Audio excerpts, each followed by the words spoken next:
your retro Columbia Pictures logo loses some street cred when a Sony company flashes on screen, since Sony didn't own the company until 1989. All you're doing with this sin is pointing out that you did some Googling and found out when Sony acquired the company. It doesn't matter if Sony didn't own Columbia in the 60s. They own them now, and this movie is a Sony movie. So, Rick, explain to the audience exactly what it is a stunt double does. Join me next week on the set of the Dick Van Dyke Show. Wait, did this guy come all the way out here to ask Rick and Cliff one question about what a stuntman does? You're asking this question as if, in the 1960s, people knew what a stuntman was. I can guarantee they absolutely believe the actors were out there doing their own stunts, so an interview like this was, at the time, something very interesting to the public. Damn, he's using the same font as Pulp Fiction? Why would anyone use the same font across several years of content? That is just lazy. CinemaSins would be excellent at The Birdman. Movie painstakingly spaces Leonardo DiCaprio and Brad Pitt's credits over the wrong people. And even if that's on purpose, what the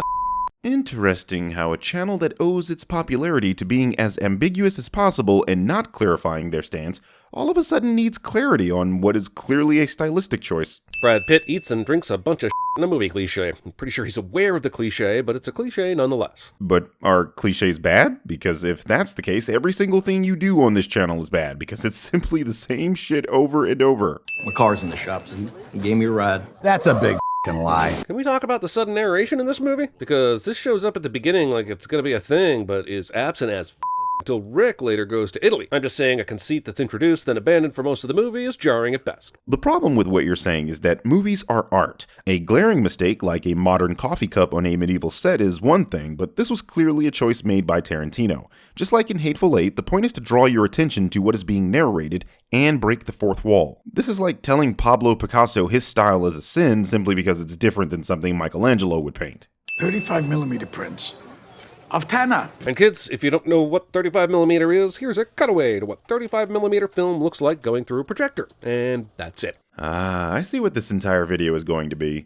Jeremy and CinemaSins not understanding Tarantino. The 14 Fists of McCluskey cutaway is hilarious. And it's even sin removal worthy if you're ready for this protracted love letter to the 60s business. But it's over a minute dedicated to a fake movie. I'd love to see this movie.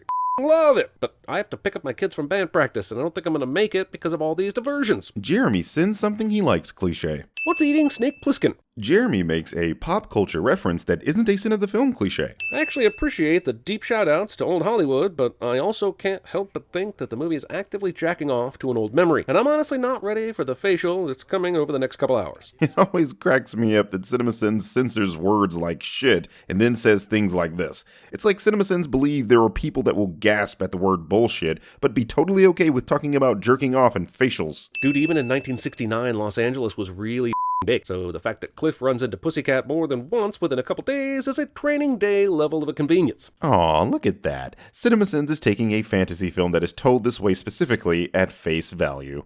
What's next? You gonna tell me the Manson family weren't killed by a pit bull and a flamethrower? And of course, Cliff lives next to a drive-in, because God forbid we go 3 seconds in this movie without mentioning movies. There are other professions in Los Angeles, right? Like dryer repair, soda fountain service, typewriter maintenance. Hell, there are even people that do taxes and out there. As a person born and raised in Los Angeles, I can tell you, at least 90% of the people in those professions you named also want to be in movies. The other 10% is here for the weather. By his own admission, Cliff is not a wealthy man. In fact, he's kinda hanging by a thread. So why the is he leaving all his lights on and his TV on while he's gone for the day and jacking up the electric bill? You're aware that he has a dog at home, right? White pants. Yep, it's gonna be one of those videos. You know the kind, where something is really good and CinemaSins has to play up how comedic they are because they have shit else to say. I mean, really? White pants? That's sin? For a movie set in 1969 Hollywood? What's next? Bell bottoms? Hey, you almost sounded like me for a second. That's 'cause I am, you dummy. I'm gonna tell you a story. Jesus, at least someone is finally interested in filling in some dialogue. I feel like I've been listening to the goddamn Forrest Gump soundtrack for the last 10 minutes. Hold up, Jeremy is, right now, sinning the movie because it wasn't giving him exposition? What? What the fuck? Movie answers the question of showing how far Rick's house is from the studio lot by showing nearly the entirety of the drive back. Actually, the scene shows Cliff meeting Pussy again, which is the setup for the climax at the end. I wonder why her name is Pussy. I mean, what's a pussy? What goddamn meteorological anomaly occurred overnight last night? When Rick was kicking back in his pool, it looked like the weather was sublime, but a perfect storm blew in later just because it wanted to see Brad Pitt with his shirt off. What are you talking about here? The weather was fine at night and now it's fine in the day. What's the problem?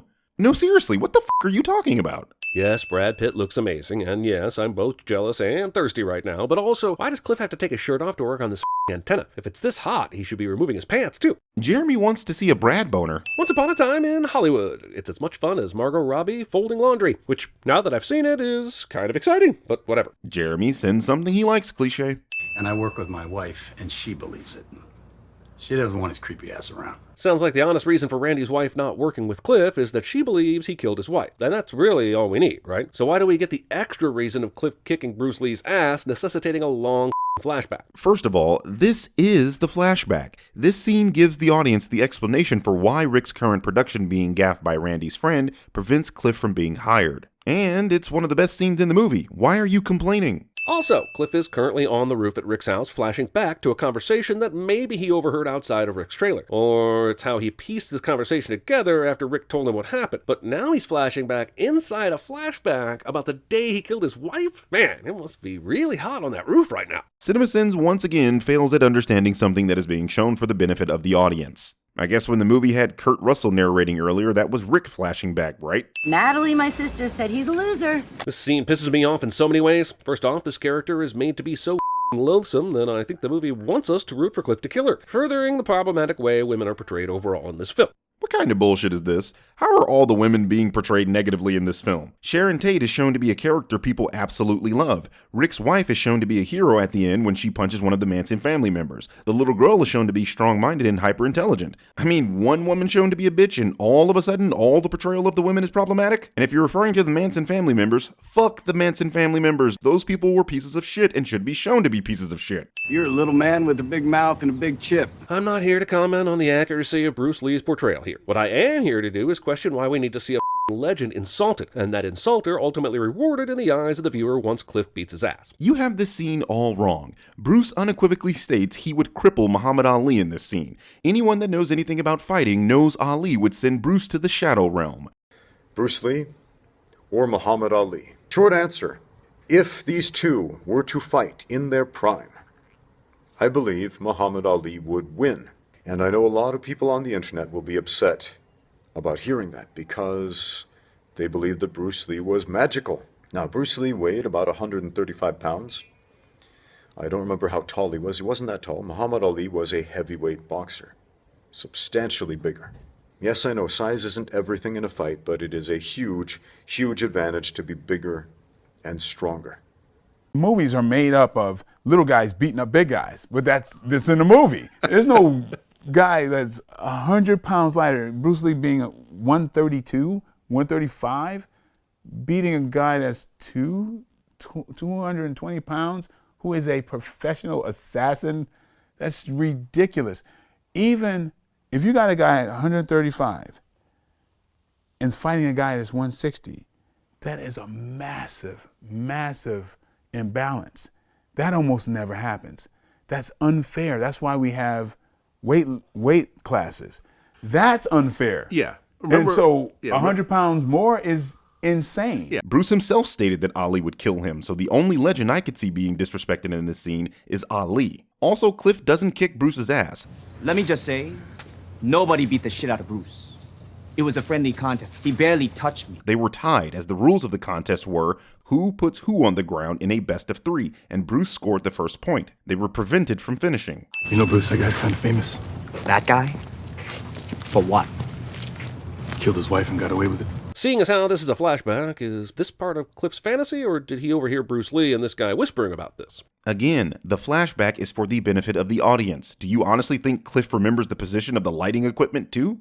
Try that again. Notice the blue car in the background? Well, Cliff is about to walk over to a spot where that blue car is no longer behind him. But when Bruce Lee comes in for the attack, Cliff grabs him on his left side and in one quick motion somehow slings him over his right shoulder into that same blue car. This would require a 180-degree motion of some sort that Cliff definitely didn't do. Maybe it was all in his head, sure, but that means I need to send Cliff's brain. What do you know, an actual CinemaSin. It took you nearly 7 7 minutes, but hey, you found something actually wrong with this movie. So the fact that Cliff can dodge a kick and chuck him into a car with brute strength makes sense, but the fact that he could go toe-to-toe with Bruce Lee using martial arts for more than 2 seconds is goddamn laughable. Here's the thing. Bruce Lee is not an actual fighter. He's never fought in any sort of sanctioned match. The best you could do is bring up Lee's alleged street fights and myths that we have no way of corroborating. This is why him saying he would cripple Ali is crazy. His philosophies and teachings are what we should be praising, but Bruce Lee was an actor, and I wish people would stop trying to defend his legacy as if his movies meant he could actually scrap. You might as well tell me that Jason Statham could beat Mike Tyson or Anderson Silva in a fight. If the gate was wide open at the Tate House, why did Manson park all the way down here? Probably because you don't just pull into someone's driveway, especially when there's street parking. I mean, Chucky was an asshole, but he was a considerate asshole. Man. I don't care what happens at the end of the movie. Seeing Manson actually meet Sharon Tate makes me want to take a shower with one of those heads they use to clean the circus elephants. So a movie making you feel emotions is a sin? Here I thought movies were supposed to make you feel things. When we're on set, I prefer to only be referred to by my character's name. 8-year-old method actors. Pause for a second. You're saying an independent, intelligent, and well-portrayed female character, but you're just going to ignore it because it doesn't fit your women were oppressed in this movie agenda, aren't you?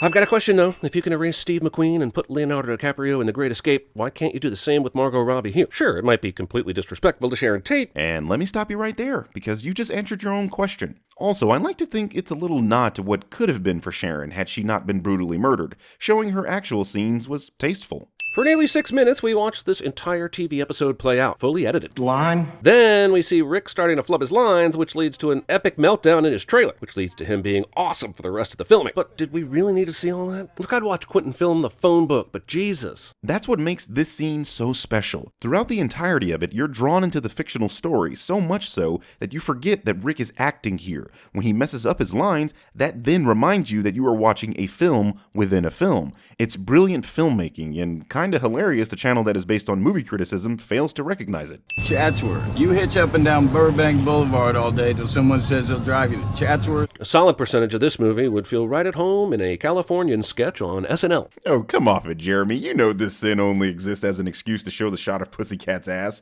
You don't need an excuse with me, bro. It's like the Nike slogan. Just do it. Want me to suck your while driving? How old are you? Oh, sure, this is played off as cute in the movie, but take it from me. Do not say this to your Uber driver unless you really mean it. Jeremy has offered a BJ to his Uber driver before. Here's the problem with this entire sequence. It's awesome and full of great tension, but it ultimately means nothing to the whole story. Sure, Tex and his posse need an introduction, but it only serves to put a face to a name when they get their asses killed to hell. This is the Gold Watch section of Once Upon a Time in Hollywood. Okay, one sin for still suggesting that the Gold Watch scene in Pulp Fiction isn't important, and another for sinning something that, if it didn't happen, you would be bitching about it not happening. I mean, if the ending happened without the setup, you'd be saying, "The movie didn't earn this," and probably crying about how you don't know these characters. It's called setup and payoff. Ever been to Houston? Of course I have.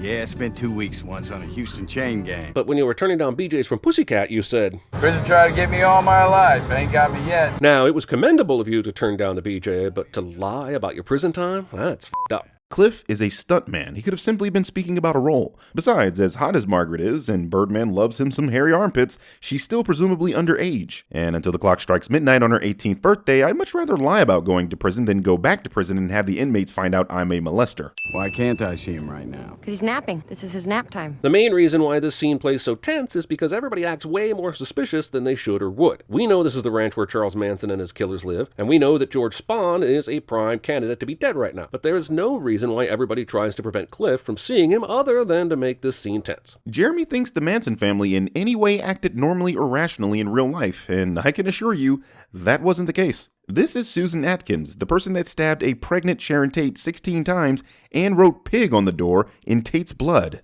Yeah, I think they were depicted accurately in this movie. This was a mistake. You should leave. I really wish Pussycat had said this about 8 minutes ago. But Jeremy, you just removed a sin for this scene being great. So, despite what I said earlier, this scene does deserve a sin removal.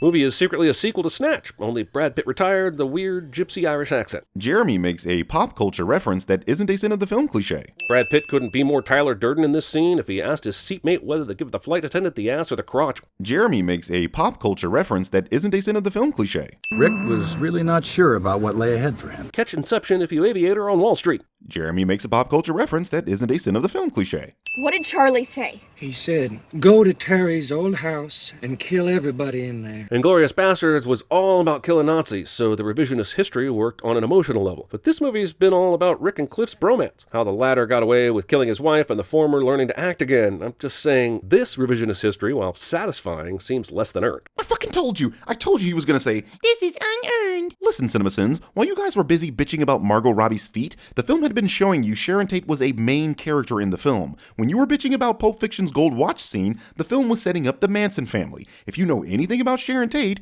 you knew about an hour ago where this film was headed. When you're sitting there complaining about nonsense, you tend to miss those kinds of details. Maybe this is a clue that you should stop fucking doing that.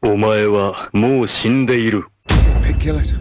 Let's kill some piggies. It's almost verbatim what George Clooney said to his crew before they attacked the vampires in the Tarantino pen From Dusk Till Dawn. I like this movie overall, but it sure does feel like a greatest hits album. Yeah, no. As I mentioned earlier, Susan Atkins wrote Pig on Sharon Tate's door after she killed her. They did this as a reference to a Beatles song called Piggies, which is literally the foundation of the Manson cult's ideology, hence the line in the film. This insane ending is basically Tarantino remaking the end of Inglourious Basterds. Here's some that didn't happen. Wish fulfillment fanfic for the masses, told with a little bit of the old ultra-violence. And oh yeah, here's Rick using his flamethrower from that Nazi movie he shot, which was like discount Inglourious Basterds. Sinning this scene in any fashion. I don't care what you come up with. Sinning this scene. While Katie may deserve it, Cliff slams her head like 100 times in very gratuitous fashion, and it's like, dude, now you're making me feel sorry for a Manson family killer. Feeling sympathy for the Manson family. I'm sorry, but the Manson family. They were racists and brutal murderers. They deserve this shit. Also, characters wearing headphones that doesn't hear all the crazy close by cliche. Thing about this sin is that this actually happened. William Garrettson was listening to music, and likely not sober, when the murders were taking place, which is why Tarantino had his fictional character doing the same. Good friend, Cliff. I tried. Hey, remember when this character killed his wife in cold blood on a boat because she was being mean? Did you see that? Because I didn't see that. FB, you see that? I didn't see shit. Stan, you see that? You gonna spray me if I say the movie heavily implies that he does?